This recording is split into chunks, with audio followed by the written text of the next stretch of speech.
Eh ben oui, ça y est, c'est à mon tour toute seule. Tout à l'heure, j'étais avec mes acolytes, mais là, euh, eh ben trop chouette de voir qu'il y a du monde d'intéressé pour ce sujet qui est pas forcément toujours quelque chose de, enfin justement qu'on voit pas souvent, je trouve. Donc je suis contente de pouvoir vous en parler et de voir comment ça va pouvoir faire écho chez vous aussi et puis qu'on en parle ensemble. Alors, le postulat un petit peu de base, c'est que ça va être vraiment un échange, un espace d'échange, de partage, d'expérimentation aussi, basé sur mon expérience personnelle. Donc mon expérience personnelle en tant que personne qui vit avec un animal non humain et en lien aussi avec le parcours de non-violence systémique que j'ai suivi auprès de Kat et de Alex l'année dernière. Donc, c'est là vraiment l'idée, c'est que moi, ça n'engage que moi, tout ce que je vais dire, ça parle de moi, et c'est effectivement et évidemment ouvert à interprétation, questionnement, remise en question, confusion potentiellement. Je suis pas là pour donner des leçons, je suis pas là pour dire c'est comme ça qu'il faut faire. Justement, vous allez voir que il y a plein de choses que j'ai faites et que je me pose encore les questions. Est-ce que c'est comme ci, comme ça? Enfin, voilà. L'idée, c'est vraiment de mettre en avant ce que j'ai compris de mes expériences jusqu'à présent et de nommer un petit peu justement tout ce qui est de l'ordre du paradoxe et de la complexité, je trouve, dans ce sujet du rapport entre les humains et les animaux. Voilà, ça c'était ce que j'avais envie de poser dès le début. J'ai prévu comme un petit roman photo en fait. J'ai envie de vous raconter un peu une histoire de voilà moi les animaux. Le point de départ du coup c'est l'adoption de ma chienne Indy et donc les questions que je me pose régulièrement autour de ma place, la sienne, notre place dans notre environnement. Déjà avant ça j'ai envie de vous poser une question et de regarder un petit peu est-ce qu'il y a des gens ici qui vivent ou qui ont vécu avec des animaux. J'ai juste envie de d'avoir une petite couleur là de tout le monde lever la main. Enfin, et oui, des petits pouces, des petits trucs comme ça. Ok, ça marche. Merci. Hop. Pour moi, la violence, elle vient non pas tant de ce qu'on dit ou ce qu'on fait, ni de mon intention quand je vais dire ou faire quelque chose, mais c'est plutôt à partir de où je me place et où je place l'autre dans nos interactions, dans notre contexte, dans nos systèmes. Et du coup, là, moi, ce que j'ai envie de mettre en avant aussi un petit peu en postulat, c'est euh, comment moi je me considère et comment je considère autrui, et là, en l'occurrence, les animaux qui ne sont pas des humains. Et donc, j'avais envie juste, vraiment là, c'est un petit point entre guillemets théorique, hein, mais là, c'est pareil, c'est quelque chose, moi, ça me parle beaucoup, ce type de visuel. J'espère que ça pourra vous parler aussi. Euh, Voilà, là à gauche, vous avez le poids du vivant. Avec, bon, je suis pas hyper fan de la photo parce que l'humain est au centre encore, mais alors qu'il prend pas forcément plus de place en termes de poids, parce que là, c'est le poids en tonnes. Et voilà, juste pour rappeler un petit peu dans quoi on s'inscrit, il y a nous, mais il y a d'autres animaux qui sont pas des humains. Il y a des animaux domestiques, des animaux sauvages, on les a catégorisés aussi comme ça. Et encore plus large, là c'est plutôt sur la slide de droite, juste envie de rappeler que, vous voyez, le petit point en bas à droite, là, c'est les animaux qui incluent les humains. C'est 0,37% de la biomasse terrestre. Donc c'est voilà, c'est écrit en gros là, l'humanité ne pèse que 0,01% de la vie sur Terre. J'ai juste envie de reposer ça au début pour ouvrir aussi et réélargir aussi et sortir un petit peu d'une vision qui peut être un peu anthropocentrée. Amener à questionnement aussi, évidemment. Euh, alors, moi et les animaux non humains, justement. Là, vous voyez, il y a les petits animaux que j'ai eus dans mon enfance. Je suis passée entre des fourmis qui me fascinent, des cigales et des araignées qui me font super peur. Et vous voyez, là, il y a le premier chat qui était dans ma famille. Et voilà, là, ça me permettait aussi de démarrer sur aussi la place que les animaux prennent dans notre vie. C'est souvent, j'ai l'impression, moi, c'est comme ça que je l'ai vécu. Hein. Ils me font peur. Enfin voilà, quels impacts ils ont sur moi en fait. Ils me fascinent, ils me font peur, ils me font du bien, par exemple. Mais c'est vraiment que récemment que je me suis aussi posé la question de mais moi en fait, quels impacts j'ai sur elles et sur eux. Et notamment quand j'ai retrouvé cette photo là récemment, je me suis dit waouh, ce petit chat là, il a pas l'air super sécure là, soulevé du sol et au milieu d'une dizaine de bougies allumées. Voilà, j'avais envie de poser ça aussi dans le. Ah, parce que je vois aussi les gens qui arrivent, pardon. Hop, Non, mais c'est nous qui s'en ouais, occupons, ça Lisa. s'est mis devant, c'est pour ça. Mm. Voilà. Est-ce que déjà là, on doit faire comme ça, est-ce que déjà là, vous avez envie de réagir par rapport à ce que je viens de dire et peut-être à des expériences personnelles de vous, considération des animaux qui ont partagé ou croisé votre vie? Est-ce que vous avez envie déjà de réagir un petit peu par rapport à ça? Et alors là, je vous vois pas et je vois pas le chat, mais du Il coup, n'y a pas de réaction, mais moi je vais juste dire, ouais. j'adore le minime poids que l'humain a sur la planète Terre. Et je reviens toujours à dire, en plus dans notre corps, on est constitué de vide, tu vois. Et du coup, voilà, toute l'importance d'aller voir dans l'invisible, quoi. Tout se passe dans l'invisible et tout se passe à l'extérieur, beaucoup à l'extérieur, et on n'a pas tout. Merci, Lisa. Et aussi qu'il y a plus de virus que d'humains. Et ouais, Mm. plus de bactéries, plus de virus que d'humains. Ouais, on peut laisser infuser. Mm. Euh, ok, bah, n'hésitez pas s'il y a des choses qui vous viennent. De toute façon, vous aurez des moments de partage à deux en grand groupe. Enfin, s'il y a des choses qui vous viennent, laissez infuser, notez ça de côté et puis on aura le temps. On a quand même 1 heure et demie ensemble. Donc voilà. Euh, ok, ma rencontre avec Indy. Ça, c'était vraiment, en plus, j'ai retrouvé les vieilles photos. J'avais perdu mon téléphone quand je l'ai adopté. Et donc, ces 3 premiers mois de vie, j'ai retrouvé toutes les photos que j'ai pu vous partager aussi. Mais je vais essayer de pas trop en mettre. C'était pas facile de sélectionner. Voilà, ça, c'est la première photo que j'ai. C'est sur cette photo-là aussi que je l'ai découverte. Et donc, ma rencontre avec Indy, donc c'était il y a 2 ans. Donc, j'étais quand même plutôt adulte. Et donc, c'est vraiment le point de départ de mon questionnement sur la place des animaux dans un monde qui est fait aujourd'hui, une société qui est faite par et pour les humains. Et ben justement, il y a eu moi avec toutes mes bonnes intentions. J'ai gardé son nom. Je voulais pas mettre un projet sur elle. Je voulais partir de ce qui était là maintenant, etc. J'ai suivi des formations en ligne, d'éducation, etc. D'ailleurs, j'ai fait un petit peu vite. J'ai suivi plein de formations pour savoir. Moi, j'étais déjà enseignante et éducatrice, donc j'avais déjà des bases d'éducation au sens large. Mais là, voilà, j'ai vraiment essayé de me mettre à sa hauteur. Bon, quand je vais à l'étranger, j'essaie toujours d'apprendre des rudiments de mots de la langue parlée. Et ben là, c'est pareil. Je me suis dit, ben, je veux apprendre à parler son langage. Je ne veux pas qu'elle apprenne à me parler le mien. Bon, en tout cas, pas plus. Et donc, j'avais plein de bonnes intentions. Et je me disais, ben voilà, puisque moi, je vais lui donner de l'amour et que je sais que je vais lui donner tout ce qu'il faut pour qu'elle soit heureuse, ben ça va suffire, en fait. Ce qui était évidemment, vous l'imaginez bien, un peu utopique. Euh, on va en reparler. Et donc voilà, bah, là j'ai envie de partager justement, si vous la voyez pas, enfin là elle est toute derrière, elle est cachée, c'est rigolo, mais j'ai choisi pour elle qu'elle vienne avec moi en fait. La réalité, c'est que elle était dans un système, son système familial. Bon, déjà, elle a été abandonnée par les personnes qui l'avaient au début. Elle a s'est retrouvée avec, voilà, c'est sa fratrie dans une famille d'accueil et de nouveau encore changer de système. Et, euh, et là, elle arrive dans ma vie, j'arrive dans la sienne, on peut le dire dans les deux sens vraiment, et ça crée un système qui est nous deux. Et ce système-là, c'est un système dans lequel moi, j'ai du pouvoir, et je le dis, voilà, avec tout ce que ça implique et ce que ça n'implique, enfin, surtout ce que ça implique derrière de responsabilité.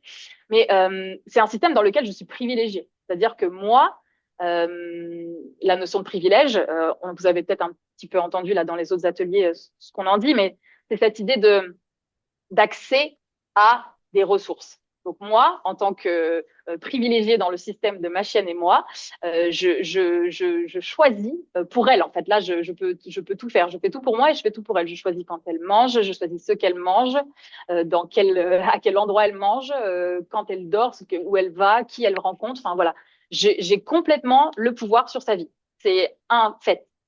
Et pour moi, la violence, elle vient quand je nie ça. Si je nie ça, je dis mais non, en fait, moi, je veux que le meilleur pour elle. ce qui est évidemment vrai. Mais si je nie le fait que moi, j'ai le pouvoir sur elle en tout temps, en fait, hein, vraiment, hein, c'est un animal domestique, et ben, c'est là que je suis violente. J'ai envie de m'arrêter là, déjà, pour voir un petit peu comment est-ce que vous réagissez à ce que je viens de dire ici. Est-ce que ça fait écho à des choses chez vous? Est-ce que ça vous questionne? Est-ce que ça vous offusque?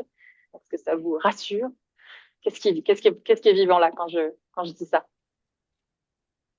Pour moi, les animaux, en fin de compte, c'est un peu un partenariat, c'est-à-dire que moi, ma petite chatte, elle m'a choisi et elle avait peur de tout le monde comme moi, et en fin de compte, on s'est bien rencontrés. Elle m'apprend aussi à ne plus, comment on appelle ça, à ne pas projeter sur elle, etc., les angoisses et tout ça. Et comment on appelle ça, c'est vraiment, enfin, je sais pas, il y a beaucoup de respect, de connexion ensemble. Donc, je ne vois pas, enfin, je vois pas que ce soit un système, machin, etc. Enfin, moi, je suis pas là-dedans, donc c'est vrai que j'ai du mal à le voir, mais pour moi, c'est vraiment, enfin, je sais pas, c'est une vie à deux, quoi, peut-être de respect, on s'apprend l'une et l'autre, et voilà, quoi. Oui, toi, tu vois tout ce que ça t'apporte, cette relation, et tu vois la connexion qu'il y a avec cet animal, et du coup, c'est difficile peut-être pour toi d'envisager ce que je suis en train de dire, c'est ça? Voilà, c'est pas facile, Mhm. parce que moi, je lui apporte aussi, on s'apporte toutes les deux, quoi. Pour moi, je Mhm. suis sur le même, au même niveau, quelque part. Même si je Ouais. veux manger, choisir à manger, machin, etc. Mais quelque part, Mhm. elle se sent bien parce qu'elle reste avec moi, quoi. Mhm. Donc, je lui apporte, elle m'apporte, on s'apprend toutes les deux, quoi.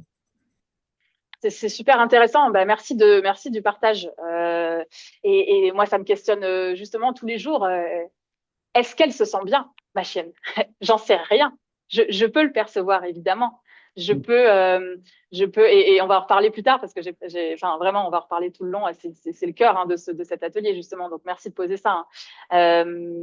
Moi, je considère qu'elle se sent bien, ma chienne, d'ailleurs, je pourrais le dire aujourd'hui. Maintenant, est-ce que c'est le cas? Est-ce qu'elle se sentirait pas mieux autrement? Je sais pas. Et en fait, ça revient encore un peu à ce qu'on disait hier aussi. Je ne sais pas, je ne peux pas savoir. Je peux faire, par contre, le mieux que je peux pour qu'elle le soit. Et ça, je pense, que le minimum qu'on puisse faire. Mais voilà, on n'est jamais sûr de rien. C'est ce que je me dis. Voilà. Est-ce qu'il y a d'autres personnes qui ont envie de réagir par rapport à ça? Ben, il y a des réactions, en tout cas là. Tout à fait d'accord avec toi. Je suis très d'accord avec ce que tu as dit. Merci de l'avoir dit. Définir la notion de violence en NVS, violence dans le langage courant entraîne des blessures, en retrait de l'animal, un stress, non? Et pour moi, la violence, c'est absolument pas dans le langage, hein. La violence, c'est quand il n'y a pas d'homéostasie, quand il n'y a pas d'organique, quand il n'y a pas de mouvement, c'est soit figé ou excité. Et du coup, c'est dans notre expression, et l'expression, c'est juste 7% ou 6% avec des mots. Et du coup, c'est dans tout notre être, en fait. Et du coup, c'est pareil avec l'animal, il communique, il s'exprime. Après, on n'a pas le même mode d'expression, et comme le dit Lisa, un peu d'humilité, de savoir, puis de faire du mieux que je peux. Est-ce que ça... Et puis, je reviens avec la notion de non-violence, que ce que c'est. La non-violence, elle vient de Ahimsa. Ahimsa, c'est la connaissance que je suis un nuisible et qu'à chaque instant, j'ai un impact et que je peux nuire, en fait. Et du coup, de me donner plus le moyen possible d'être aligné à l'endroit vraiment de cet endroit qui est connecté à plus grand et à moi en même temps et d'agir à partir de cet endroit, en fait. C'est un choix de chaque instant, puis on n'est pas toujours là-dedans non plus.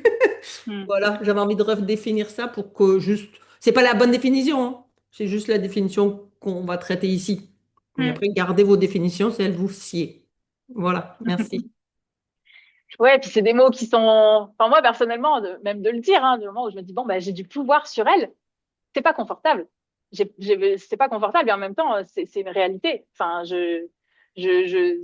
c'est moi qui décide. Enfin ouais, enfin, presque. Si je décide qu'elle meurt, je peux la faire mourir. Enfin je le dis très crûment, mais c'est le pouvoir que j'ai sur elle et c'est pas du tout. Je vois bien que ça me fait pas du tout plaisir de dire ça, mais si je nie ça, ça veut dire que je pars du principe qu'on est égal et qu'elle a autant de pouvoir dans cette relation que moi ou qu'on est enfin, et c'est pas le cas en fait, c'est pas du tout le cas et du coup pour aller un peu plus loin dans cette notion de pouvoir, parce que si on la laisse un petit peu comme ça fait pas grand-chose, mais en ajoutant du pouvoir sur ou du pouvoir avec. Ça, c'est vraiment une notion qu'on a vue et qui a été éclairante pour moi aussi dans la formation avec Kat. C'est, voilà, j'ai du pouvoir, maintenant, qu'est-ce que je décide d'en faire? Comment est-ce que je décide de le mettre au service de notre système pour justement faire en sorte qu'il y ait plus de cette homéostasie dont tu parlais, Kat, pour que voilà, cette énergie, cette puissance, ce pouvoir soit au service de elle comme de moi et de nous ensemble dans ce système et aussi potentiellement dans les systèmes dans lesquels nous allons ensemble interagir aussi.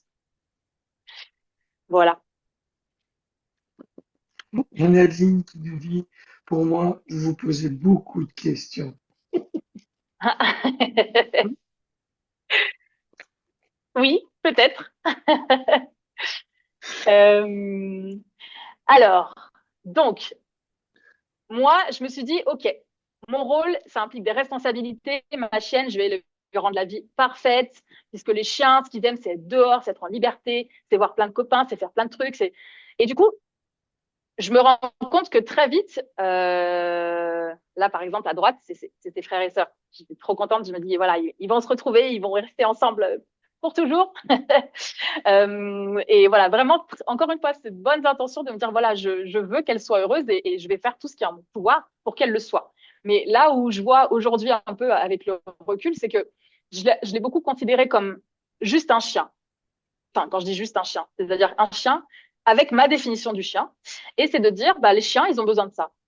Les chiens, ils ont besoin d'être dans des grands espaces, d'être tout le temps dehors, de voir tout le temps plein de monde, de faire plein de choses différentes tout le temps, de courir.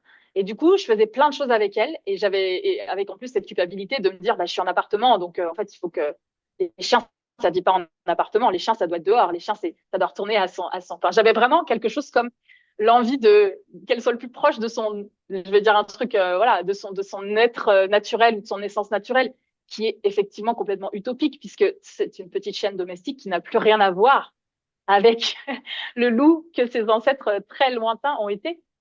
Et, euh, et donc, il a fallu aussi que vraiment, en grandissant, quand elle a commencé à grandir, et puis que j'ai vu un peu son caractère se forger aussi, de me rendre compte, ben en fait, il dit, ouais, elle aime bien être dehors, forcément, hein, et sentir des odeurs, voir des copains, mais en fait, il dit, ce qu'elle aime bien, c'est juste se poser, contempler, ne rien faire. Et les gens, les animaux qu'elle va voir, c'est vraiment, elle est super curieuse, elle va être dans quelque chose de très contemplatif toujours. Et elle aime pas quand il y a trop de monde. Elle aime pas quand il y a trop d'animaux. Et donc, moi qui l'emmenais dans les parcs pour me dire, il faut qu'elle sociabilise, il faut qu'elle voit plein de chiens différents, des grands, des petits. Et ben, en fait, c'est quelque chose si je prends pas en compte qui elle est, elle, et si je suis pas en train juste de me dire c'est un chien et les chiens, ça doit faire ça, et ben, pareil, je lui fais violence. Et, euh, et voilà, j'ai constaté ça et c'est pareil, c'était pas très agréable et en même temps, ben, ça m'enlève encore un truc de je dois lui fournir ça ou je dois être ça pour elle. Il y a aussi, ben, en fait, je regarde comment elle réagit, de quoi elle a besoin, ce qui lui parle. Et moi, je suis juste là et j'essaie justement de créer ces conditions au mieux. Voilà. Donc là, c'est plus par rapport aux responsabilités aussi et de ce que ça pouvait impliquer. Enfin, il me dit, elle aime pas courir, elle aime juste sentir des trucs. Je me suis dit, elle est un peu croisée labrador. Les labradors, ça va dans l'eau. Moi, j'adore aller dans l'eau. Et bah, elle déteste ça. Et je vais pas la forcer en me disant, mais si, normalement, il y en a plein des chiens dans l'eau. Elle devrait y aller. Et bah, en fait, non, c'est un chien différent. Elle est unique. Et si je nie ça, si je nie sa singularité, bah, pour moi, c'est lui faire violence. Hmm. Est-ce que vous avez envie de rebondir aussi là-dessus? Il y a des choses qui vous parlent ou pas, Hmm. Ben, au-delà de. voilà, c'est ça, hein, la cœur de la non-violence, c'est ça, c'est d'être à la fois euh, à honorer la singularité, trouver sa note, la reconnaître. Et là, toi, tu le fais envers ta chienne qui résonne avec toi aussi, hein. Et qu'il y a quelque chose qui se façonne vous vous êtes imprégnés une de l'autre et que vous évoluez ensemble et que tu es attentive à ses réactions, à ce qui se passe entre vous deux, à ce qui se passe à l'extérieur. Et du coup, ben, pour moi, c'est ça la démarche non violente. J'observe, je constate, je sais que je ne sais pas, mais je fais des suppositions à un instant T, puis plus tard, ben, Ben, je fais autrement, c'est ça hein, la démarche. Et à chaque instant, j'ajuste selon ma vision, ma capacité à voir, à pas voir. Et c'est parfaitement imparfait. Et puis Super. elle aussi, elle Et change. du coup, Pardon. c'est une labrador neuroatypique. C'est ça. Et puis elle évolue elle aussi. Enfin, celle qu'elle était hier, c'est pas la même que celle qu'elle sera demain. Et je vois comment au contact, là, on va en parler après. Je suis passée de la ville à la campagne parce que j'avais envie de lui offrir aussi plus de liberté et de sécurité en même temps. Ça, c'est vraiment le gros sujet. Liberté contre sécurité. Autonomie et sécurité. Comment trouver l'équilibre. Et, euh, et je ne sais plus pourquoi je parlais de ça, de ce qu'elle vit ici. Bref, je ne sais plus. Bon, Je vais juste faire un petit ouais. commentaire de ce qui est écrit. Comment Oui, savoir ce qu'Indy a besoin? comment savoir ce dont Indy a besoin? Bah, c'est une vraie question. Et il y a dans la rue, et c'est ce que j'ai envie de partager après dans les slides, il y a beaucoup de cette phrase qui revient avec des gens que je croise dans la rue, qui sont très touchés par, voilà, ils voient Indy, ils me parlent de leurs expériences avec leur chien qui est là ou plus là. Et souvent, la phrase qui revient, c'est il ne leur manque plus que la parole. Et je crois que j'ai envie tout à l'heure, bah, ou là, hein, ça peut être ça, qu'on puisse réfléchir ensemble là-dessus. De quoi elle a besoin, en fait, il dit. Parce qu'effectivement, il y a de quoi ont besoin les chiens, mais c'est comme nous, de quoi on a besoin. Il faut qu'on dorme, qu'on mange, qu'on boive. Enfin, voilà, il y a des besoins qui sont vitaux, fondamentaux. Et puis, il y a des besoins qui sont bah, en lien avec bah, justement l'environnement et la personnalité de l'animal. Enfin, je réfléchis en parlant, hein, bien sûr, hein, mais pour moi, je sais de quoi elle a besoin à partir du moment où je me mets dans une posture où je suis à son écoute, où je me mets dans une posture où je suis ouais, attentive, en fait, c'est ça, je suis attentive. Et du coup, je vais peut-être faire des erreurs. Là, effectivement, là, je la mets au milieu de plein de chiens en me disant trop bien, elle voit enfin des animaux, parce qu'elle est entourée d'humains toute la journée, c'est un animal, il faut qu'elle soit avec des animaux comme elle. Et en fait, bah, ça l'a fait stresser. Donc, je comprends ça. Et en fait, juste, quand on va sortir, je vais essayer de faire en sorte qu'elle soit dans des endroits où il va y avoir un chien ou deux. Et si on est dans des endroits où il y en a plein, bah, je vais pouvoir être là pour essayer de pacifier ou de, je sais pas, enfin, voilà, c'est justement mon pouvoir dans ce système, c'est aussi ça, c'est de pouvoir essayer de subvenir au mieux à ses besoins. Mais en fait, elle sait de quoi elle a besoin. Enfin, je veux dire, elle a pas besoin de moi entre guillemets. Si on le prend, si on le prend de manière très triviale, elle sait ce qu'elle, enfin, elle va renifler, elle sait ce qu'elle mange pas, ce qui est bon pour elle, ce qui est pas bon pour elle, combien de temps elle a besoin de dormir. Enfin, voilà, ce sont des animaux qui sont dotés d'une intelligence, d'une sensibilité, et ils savent où aller, pas aller, ils savent quand il y a du danger, pas du danger, et d'où le fait, moi aussi, quand je parlais d'essayer de mieux la comprendre, c'est aussi d'essayer de mieux comprendre comment elle communique. Et donc, elle va me le dire ou elle va le dire à autrui. Les animaux, les chiens, ils fonctionnent beaucoup avec des signaux d'apaisement. Je ne sais pas si ça vous parle. L'idée, c'est vraiment la communication, les interactions, c'est toujours dans quelque chose de justement apaisé, réguler un petit peu en disant voilà, moi je suis voilà, il y a un peu des hiérarchies quoi. Moi je suis un bébé, toi tu es un adulte et c'est ok. Et enfin voilà, il se débrouille très bien en fait. Enfin, moi je la mets dans mon monde en ville et forcément ça la met en danger, mais la plupart du temps elle a pas besoin de moi en fait. Et elle est plutôt très autonome. Ouais, il y a Pierre qui dit, ben, que ça va dans ton sens, on a besoin de se décentrer de notre vision anthropocentrée. L'empathie, ça se passe aussi par essayer de mieux connaître les individus qui nous entourent, pas juste projeter sur les autres ce que je pense d'eux. Mais c'est tout à fait juste et en même temps, je vois la difficulté de ça. Enfin, c'est vrai que on a été conditionné à pas mal de choses. Enfin, voilà, justement, ils n'ont pas la parole, donc on se dit bon bah c'est moi qui vais savoir avant elle de quoi elle va avoir besoin puisque elle peut pas me le dire ou je peux pas le comprendre. Et comme je la recueille, enfin voilà, ça peut très vite. Moi, je vois aussi très vite les endroits où quand j'ai voulu adopter un animal, j'ai pu être dans des postures de sauveuse, à me dire voilà, je vais. J'ai encore beaucoup d'endroits comme ça où moi, mon rêve là, ce serait juste d'ouvrir un refuge et puis tout le monde là-dedans et puis, mais bon, ça ouvrirait d'autres problèmes évidemment. Mais ouais, c'est quelle posture on a envie d'adopter et remettre un petit peu, voilà, qu'est-ce qu'il nous apporte, parce qu'effectivement, comme le disait la personne tout à l'heure, je ne sais plus qui c'était, pardon, que la personne, l'animal avec qui elle vit lui apporte énormément. Et donc effectivement, il y a quelque chose qui est assez fou hein, dans la connexion au-delà des mots. Si tant est qu'on prenne le temps de la capter, hein, bien sûr. Mais voilà, je me suis encore perdue dans mes explications, mais enfin, dans mon cheminement. Mais voilà l'idée. On peut être tout pour eux, mais aussi, enfin, ça peut être, voilà. Moi, j'essaie vraiment de faire en sorte que je ne suis pas non plus son repère ultime, parce que du coup, ça met aussi beaucoup de pression sur moi. Ça veut dire que quand moi je suis pas là, elle n'existe plus en fait. Elle n'a plus de repère. Je trouve ça terrible en fait. Donc voilà, essayer d'arriver à lui donner, à ce qu'elle se sente bien avec moi et aussi sans moi et aussi avec d'autres personnes. Et c'est ça que j'ai envie c'est ça pour moi qui est mon objectif en fait de l'avoir dans ma vie. C'est ça, c'est de pouvoir lui donner le plus d'autonomie possible, avec le plus de confiance en elle possible et en le monde, quoi. Ce qui n'est pas toujours facile. Ouais, ce que j'entends, en tout cas, tu me dis si c'est ça. euh, Nous vivons dans un monde anthropocentré, où nous sommes au centre, nous gérons, nous possédons la terre, nous possédons.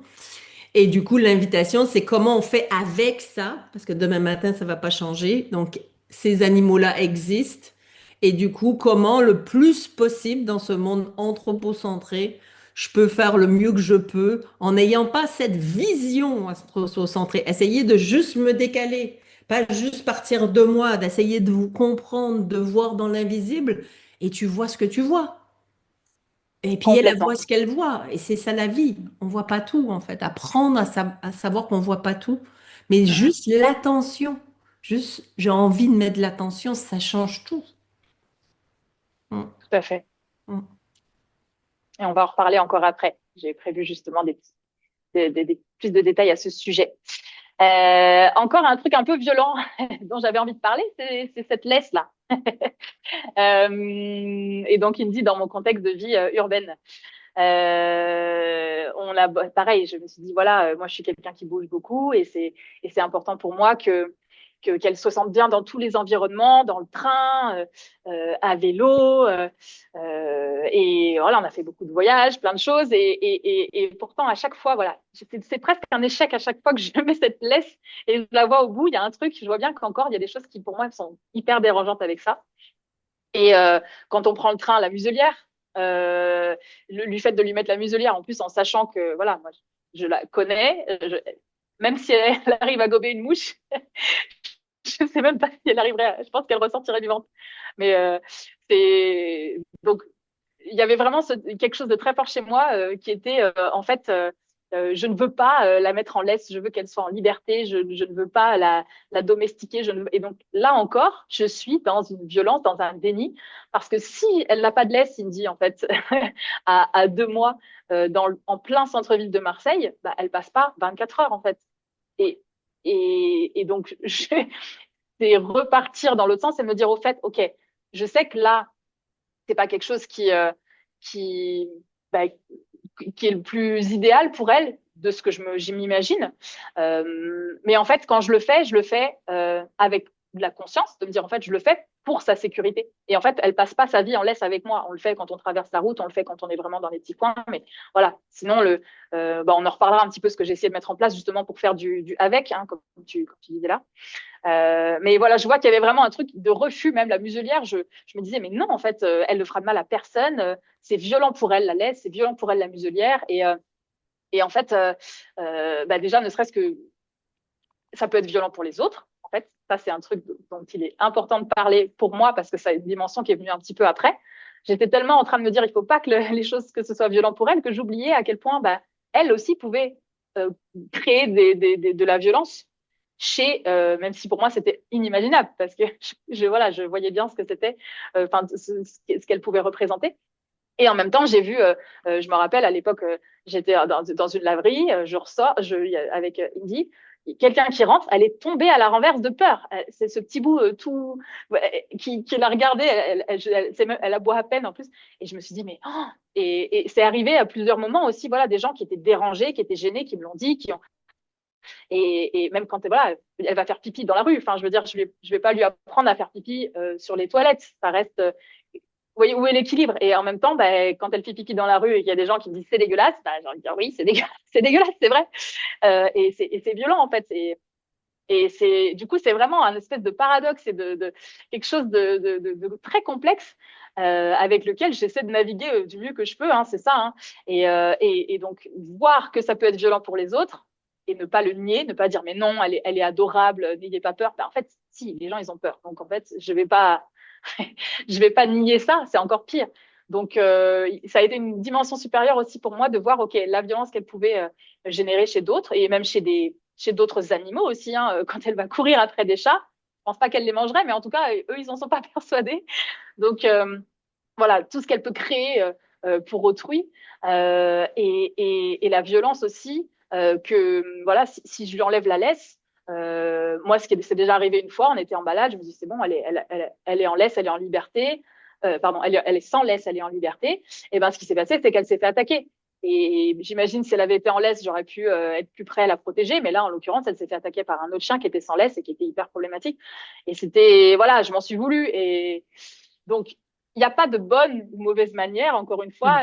Enfin, je veux re-rappeler ça, hein, mais c'est complexe. Et l'avoir grandir et grandir avec elle, et merci de l'avoir redit, hein, Kat, tout à l'heure, ce qu'on s'apporte mutuellement, hein, c'est ce qu'on disait. Hein.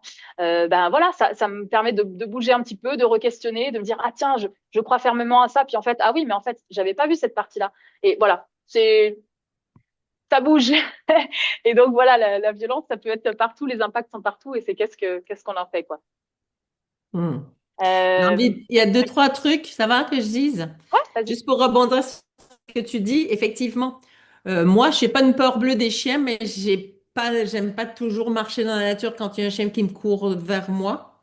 Et c'est pas juste des peurs à guérir chez soi, parce que à côté de chez nous, on habite à côté d'un parc régional ornithologique et tout ça. Et là, il y a une super, et on est dans un lieu humide ici.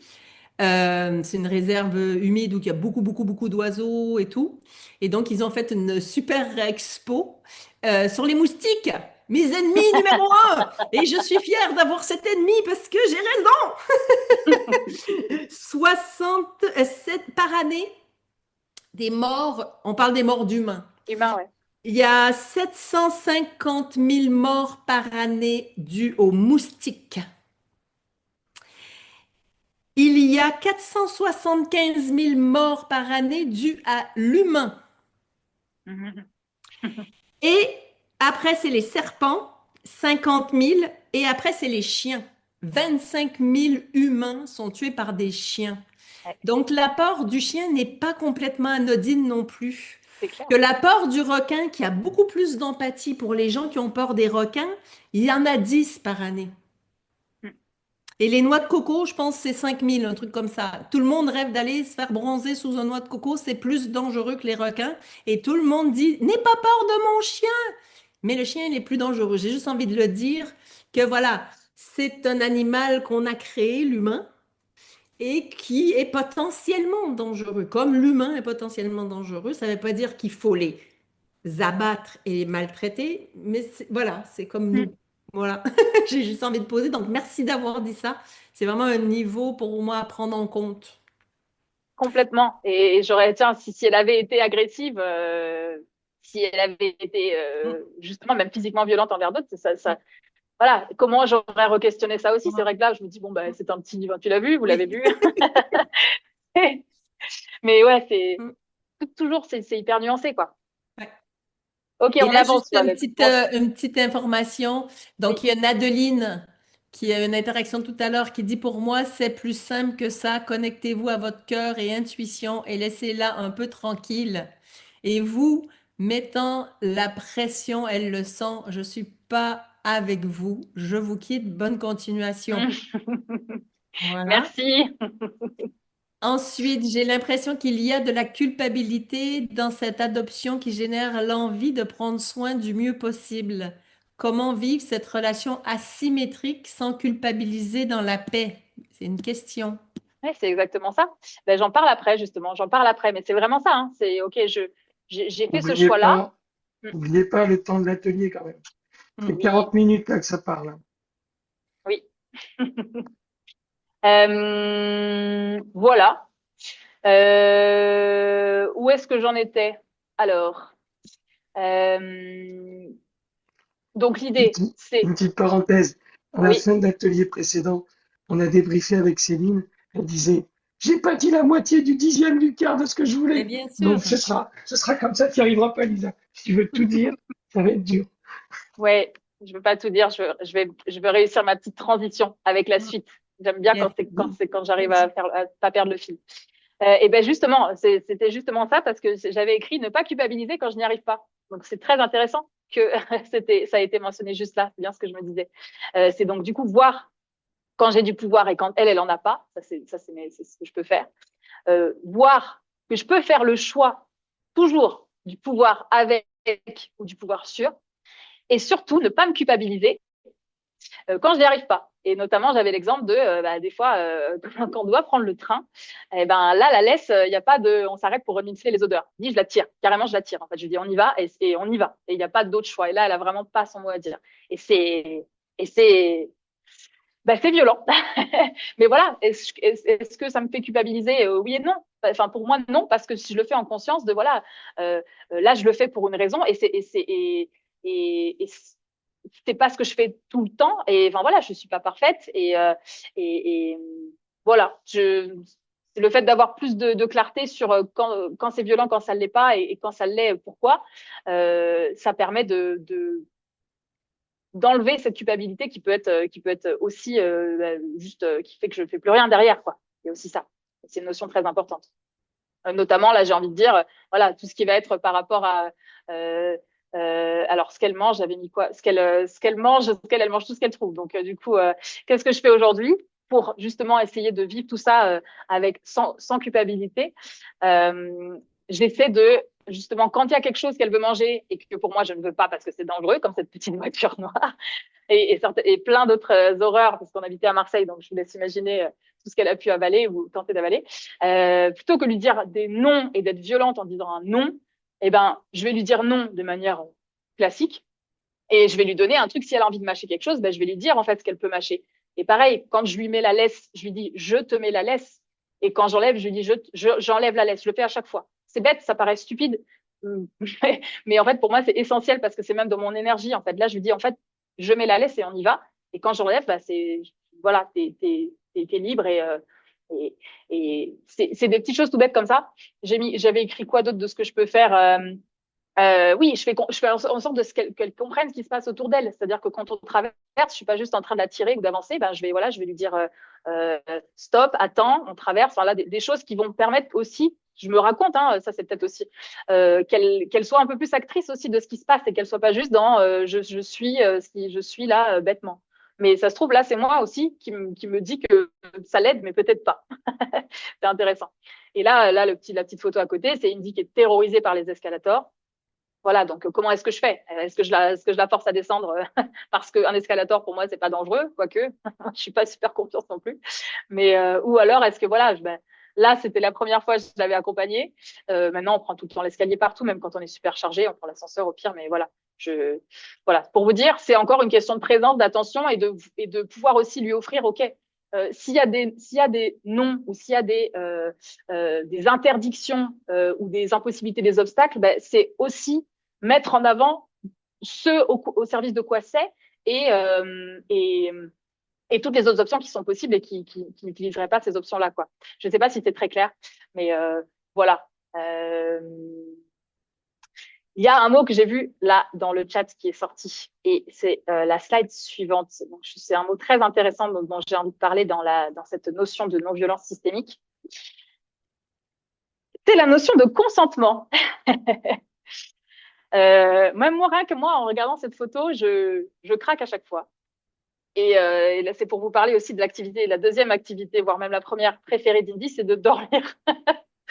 Et encore tous les jours, hein, je la regarde dormir et il y a des choses voilà, qui me viennent par rapport à ça aussi. Donc là, elle est dans une position, pour moi, qui est encore plus vulnérable. C'est-à-dire que là, elle est dans son monde et elle capte rien de ce qui se passe autour. Et moi, je capte ce qui se passe autour et je la capte elle. Et donc, du coup, là, j'ai une certaine forme de pouvoir déjà rien que là.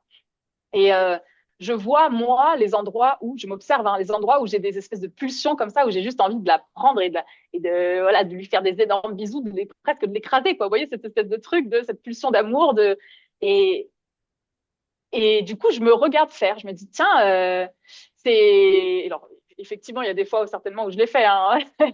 Mais voilà, qu'est-ce qui se passe? Qu'est-ce que ça fait? Et c'est en regardant ça, en me disant, mais en fait, là, je vois que ça l'a fait sursauter. Je vois que ça l'a dérangé. Et je vois qu'elle me rend pas ça. Donc, c'est qu'elle est pas forcément à l'aise. Voilà, je teste. Et, et ouais, c'est super intéressant pour moi, ce truc-là de, en fait, juste être là et regarder et de me dire, tiens, là, je suis en train d'observer chez moi que j'ai envie de faire ça. Et qu'est-ce que ça fait quand je le fais pas, là? Et je jouais avec ça. Je sais pas si, donc, si vous vivez avec des animaux, je vous invite à essayer parce que c'est assez rigolo. Comme si vous aviez une pulsion de faire quelque chose et de ne pas le faire et de regarder ce que ça fait chez vous. Et moi, j'ai presque même vu quelque chose qui se passe chez elle, le fait que je fasse rien. C'est assez, bon, c'est bon inconscient, mais voilà. Et ça veut pas dire qu'il faut pas la toucher, qu'il faut pas lui dire des mots doux, qu'il faut pas être câline, etc., la prendre dans ses bras. Ça veut dire que je me mets à sa place. Moi, je suis en train de dormir, j'ai pas envie qu'on vienne. Ça me ferait peur si quelqu'un venait me toucher, si quelqu'un, voilà, si je sentais d'un coup un poids. Et ça, c'est pareil dans la rue. Il y a beaucoup de gens qui, euh, qui juste la caressent, mais vraiment, je vois la main arriver et bam, et elle est au ras du sol. Donc la main arrivée, elle la voit pas en fait. Et je la vois sursauter et les gens, elle m'aime pas. Je dis, ben non, mais en fait, là, elle vous a pas vu, tout simplement. Elle a eu peur. Et je vois toutes les bonnes intentions, comme je vois encore voilà, mon intention qui est louable de lui donner de l'amour, de lui faire un câlin. Pour moi, c'est que des bonnes intentions dans ma représentation. Mais du coup, c'est pas suffisant d'avoir une bonne intention si on prend pas en compte effectivement l'impact qu'on peut potentiellement avoir. Et je vois que c'est super chouette pour moi dans la rue de pouvoir un peu, on fait des médiatrices, quoi. Il y a des enfants qui viennent, qui eux, voilà, font attention pour le coup. Ils s'approchent doucement et voilà, ils se rendent compte aussi, ah bah oui, le chien, il voit que à cette hauteur-là, donc ce qui est autour, au-dessus, il le voit pas et ça peut lui faire peur si ça arrive d'un coup, comme ça pourrait être le cas pour n'importe qui. Euh, voilà, là, c'était pour moi aussi l'opportunité de parler de cette notion de consentement et je suis curieuse de voir quelles sont vos réactions par rapport à ça. Marie-Laurence. Oui, ben, dans notre groupe, on s'est aperçu qu'il y avait, on a fini sur en fait à percevoir qu'on était beaucoup dans la confusion. Et donc Isabelle Anne disait que bah, c'était un peu ça qui pouvait arriver quand on cherchait à saisir le sens des choses, le sens de ce séminaire, c'est que ça met plein de confusion. Et, mais du coup, ça met des questions et si ça n'apporte pas des réponses là, ça en apportera à un moment ou un autre. Donc ça, c'est moi qui le dis maintenant. Mais voilà, nous, notre truc, c'était confusion, le mot qui est ressorti en finale de notre rencontre, de notre partage. Et beaucoup de joie et beaucoup d'écoute très chouette. C'est tout pour moi. Ok. Eh ben merci Marie-Laurence du partage. Est-ce que quelqu'un a envie de dire aussi?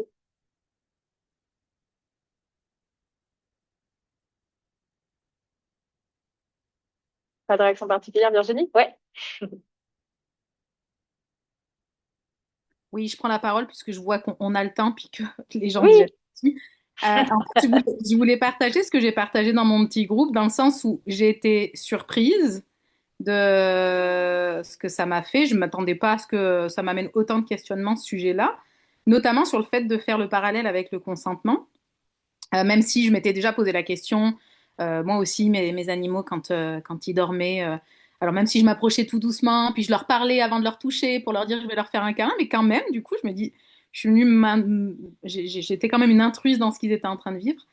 Et en fait, je disais que ce parallèle-là, du consentement avec les animaux et du consentement avec les humains, bah, je me dis que c'est peut-être une clé, une ficelle que je vais tirer pour expliquer le consentement à des gens qui ont du mal à comprendre vraiment, parce que voilà, dans leur monde, il n'a jamais été question de ça, donc en fait, on ne veut pas le remettre en question. Et notamment parce que je dis, dans mon entourage, il y a des gens, j'ai l'impression qu'ils ont plus de respect pour les animaux que pour les humains.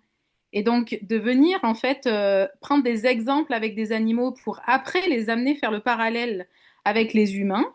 Typiquement, bah voilà, je disais, oui, moi, ça m'est déjà arrivé avec mon chien, que quelqu'un vient de le caresser par derrière, puis mon chien s'est retourné pour essayer de mordre la madame, puis la madame m'a dit que c'était mon chien qui était méchant.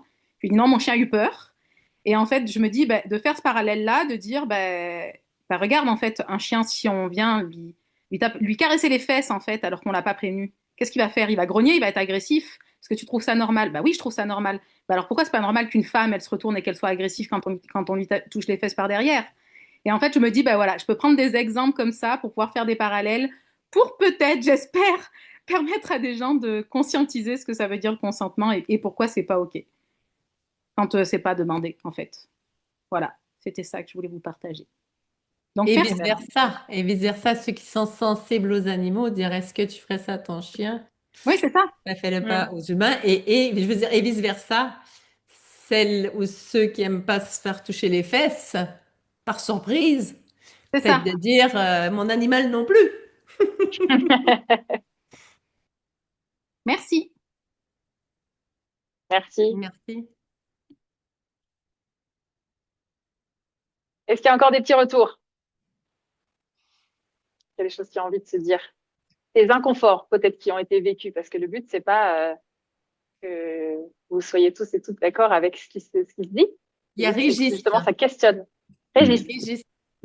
Oui, moi je reste sur ma faim à propos de cette thématique que j'avais comprise comme où est l'animal en moi? Où est l'animalité en moi? Où est l'animal des autres? Et où sont ces formes animales que je peux prendre comme peut-être en dehors d'un consentement ou avec une forme un peu plus pulsionnelle ou voilà. J'ai cru qu'on allait aborder, que toi, Lisa, tu allais aborder aussi cela, et toi, j'ai mal lu le titre, je m'en excuse, mais c'était ça que je voulais ajouter par rapport à un certain, non pas malaise, mais la confusion que j'ai faite. Voilà. Merci. Bah, on partageait justement avec Kat et Alex. Je disais, mais en fait, ça ouvre tellement de sujets que là, il y a eu quelque chose qui a juste envie de revenir à, OK, ma compréhension, mes prises de conscience là par rapport à mon vécu personnel et tellement, je serais plus que ravie qu'il y ait encore d'autres moments sur, bah oui, l'animalité et même je parlais Mm. parler du fait d'être végétarien, végétarienne, qu'est-ce qu'on faire du mal aux animaux, lesquels, comment. Enfin, je pense on pourrait en parler vraiment pendant des heures et c'est pour ça que j'avais envie de ramener ça à quelque chose aussi de ma compréhension personnelle par rapport à mon vécu personnel et mes questions et et en lien avec justement ce parcours et ces dimensions-là. Mais voilà, j'ai des petits livres à vous partager si ça vous intéresse, des choses qui ont vraiment beaucoup nourri mes questionnements parce qu'effectivement moi aussi on est en surface sur quelque chose qui est bah voilà hein, comme et on choisit un axe et puis ça ouvre encore d'autres choses et tant mieux si ça t'a permis aussi toi de voir là où est-ce que tu auras encore plus envie d'aller derrière et avec Mm. plaisir aussi.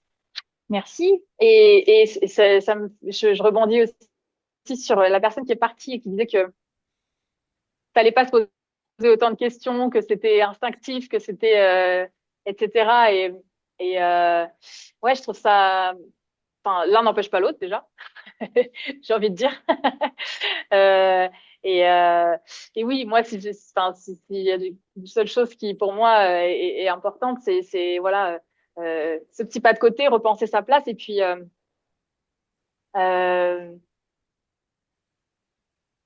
le mot est parti. Le mot est parti, excusez-moi. Mais voilà, se décentrer et voir, voilà, revoir un petit peu, repenser sa place et repenser la place de l'autre, quoi.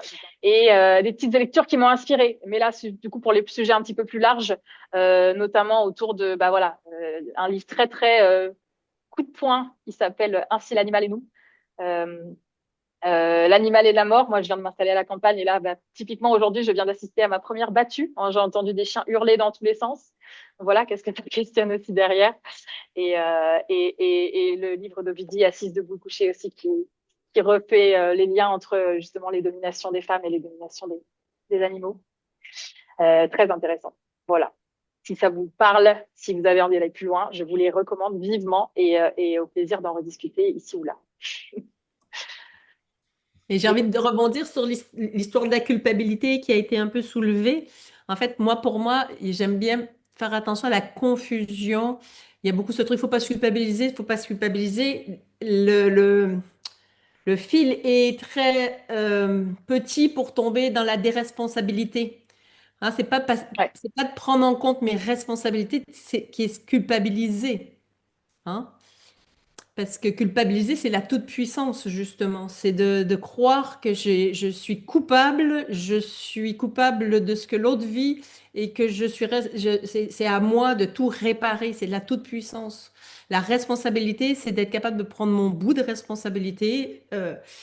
Lisa, ce qu'elle explique, tu me diras si j'ai compris, en tout cas, moi, ma lecture à moi, bah, c'est quand dans le monde dans lequel on vit, d'anthropocentré, avec de l'anthropomorphisme par-dessus tout ça, qui pense savoir, ben, plus que je me rends compte que déjà, je prends ma responsabilité d'humain en tant que co-responsable, mais minuscule, hein, parce que c'est des milliers d'années d'exploitation d'animaux. Donc, je prends juste mon petit bout de responsabilité d'humain qu'on a des loups qui se sont transformés en chiens et qu'on les possède et que donc on a la responsabilité de vivre ensemble avec les humains et les animaux sauvages et les autres êtres vivants. Et du coup, de prendre soin, mettre de l'attention pour que chacun, le monde dans lequel je me promène avec mon chien, ben, il y ait un respect et que cet animal-là soit plus un objet. Et donc, c'est ce qui est pour moi, c'est ça la responsabilité. Et pour moi, c'est pas de la culpabilité. Et du coup, c'est pas. Mais avec la conscience que des fois, ben, je merde. Et tout le temps, en fait. Voilà. Et du coup, la culpabilité, ça serait je prends tout le pouvoir, mon animal, son bien-être, c'est 100% de ma faute, c'est 100% grâce à moi aussi. Du coup, c'est ouah, toute puissance. Et donc, du coup, c'est vraiment ce que j'entends, moi, dans le discours de Lisa. C'est vrai que dans le condensé, ça fait waouh, elle pense à ça tout le temps. Non, mais c'est vraiment de prendre ma juste responsabilité. Voilà. Et quand elle dit, ben, des fois, elle vient vers moi, puis voilà. Et là, je pense que le chien, il aime les autres chiens, mais le mien, non. Moi, le mien, il n'aime pas l'eau. Ok, c'est cool. Et voilà, mais elle ne va pas se culpabiliser à un moment donné de l'avoir envoyé à l'eau. Non. Voilà. Parce qu'à chaque instant, c'est vraiment de vouloir faire du mieux qu'elle peut à chaque instant, en fait. C'est déjà, c'est déjà un pas vers la non-violence. Si la culpabilité égale condamnation, alors je ne préfère pas. Mais si la culpabilité, c'est la conscience de mon impact, alors ça me donne du pouvoir. C'est ça que tu voulais dire. C'est ça. Yes. Bon, magnifique, les amis. Ben, du coup, 16h24. Moi, je suis désolé, mais je suis super content qu'on finisse à l'heure. Parce que j'avoue que on en est au combienième là? Huitième. Il en reste encore deux. On va finir à 21h30 ce soir, 22h. Donc, c'est vraiment super. Lisa, merci à toi. Oui. Merci pour cet espace pour parler de ces sujets qu'on ne voit pas suffisamment. Je suis très, très heureuse Mmh, aussi. c'est Et vraiment restez, vous allez vivre la honte en paillettes à 17h. Je vous recommande Puissance 12, ça va finir en beauté. Et retrouvez-nous ce soir à 20h aussi pour la clôture de ce séminaire expérimental. Et on est très heureux d'avoir expérimenté avec vous. Et voilà, c'est pas encore fini. Si vous avez encore un peu d'énergie, venez la mettre aussi au service de l'atelier qui suit. Et puis, au plaisir de vous retrouver tout à l'heure ou ailleurs. Voilà. Allez, merci. Ciao, merci. ciao.